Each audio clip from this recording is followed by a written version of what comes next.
What if I told you that one of the most famous proof texts for the resurrection of Jesus was never about Jesus at all? In the book of Acts, Peter quotes Psalm 16 and declares that King David foresaw Jesus rising from the grave.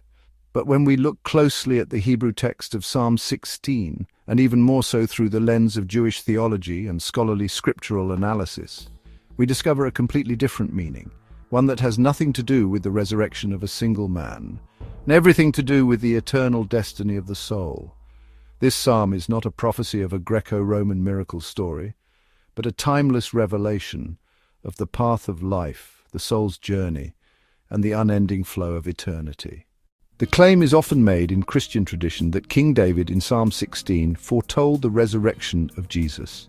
In the book of Acts, Peter quotes David's words and applies them directly to Jesus, insisting that the ancient psalmist was speaking not of himself, but of a supposed Messiah who would rise from the dead. To many readers, this seems convincing on the surface, as the psalm speaks of the soul not being abandoned to the grave and of God not allowing his faithful one to see decay. Yet when we turn to the original Hebrew and to the Jewish spiritual tradition, the meaning of David's words becomes clear and the Christian interpretation falls apart. What David actually expressed is far deeper and far more universal than the claim of one man's bodily resurrection. Psalm 16 is a personal prayer of David. He writes in the first person, "For you will not abandon my soul to Sheol, nor allow your faithful one to see the pit. You will show me the path of life. Fullness of joy is in your presence. Pleasures are at your right hand forever." These words are intimate and immediate. David is not speaking about another person centuries in the future. He is speaking about himself and about the eternal destiny of the soul. The phrase, "my soul," nafshi, clearly points to his own essence, not to someone else. The Hebrew grammar does not hint at prophecy concerning another figure, but remains fixed in David's own voice. Already here the foundation of the Christian claim begins to crumble. When Peter quotes this psalm in Acts, he alters its meaning. He declares that David was not speaking of himself, but of the Messiah, that David foresaw the resurrection of Jesus, and that the verse proves Jesus' body did not see decay. This interpretation is foreign to the Hebrew. It recasts a poetic assurance of eternal life into a Greco-Roman style miracle story.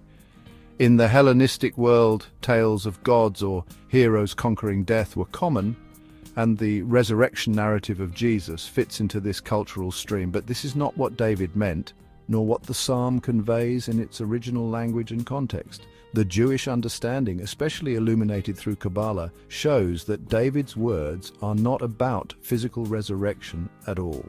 When David says that God will not abandon his soul to Sheol, he is speaking of the eternal continuity of the Nephesh. Sheol is the grave, the underworld, the place of dissolution. Yet David trusts that the soul is never permanently trapped there. Instead, God preserves the soul in his care and guides it on the Orach Chaim, the path of life.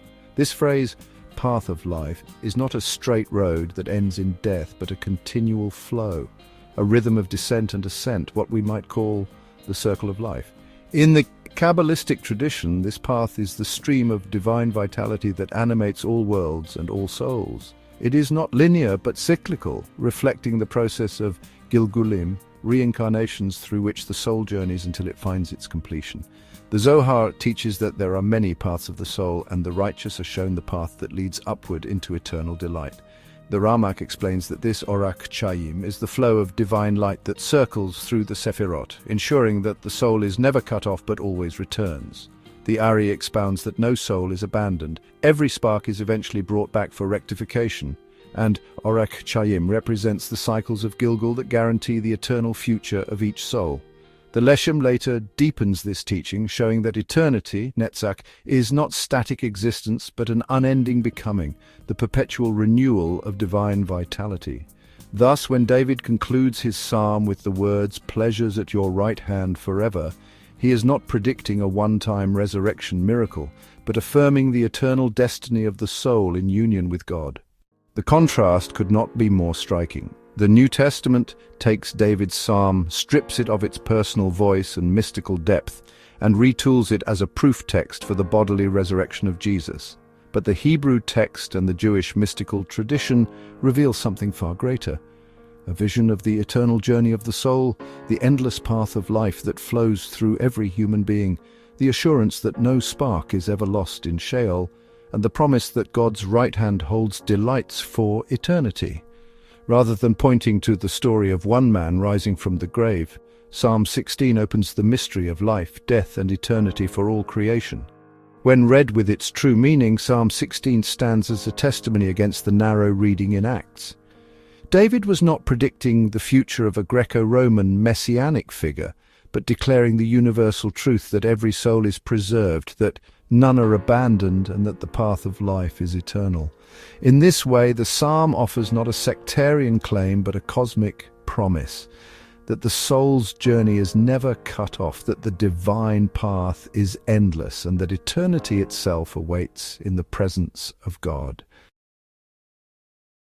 Thank you for watching. This has been a presentation of Avraham Eminer. The views expressed here are mine alone and are not meant to be an authoritative representation of any one religious tradition.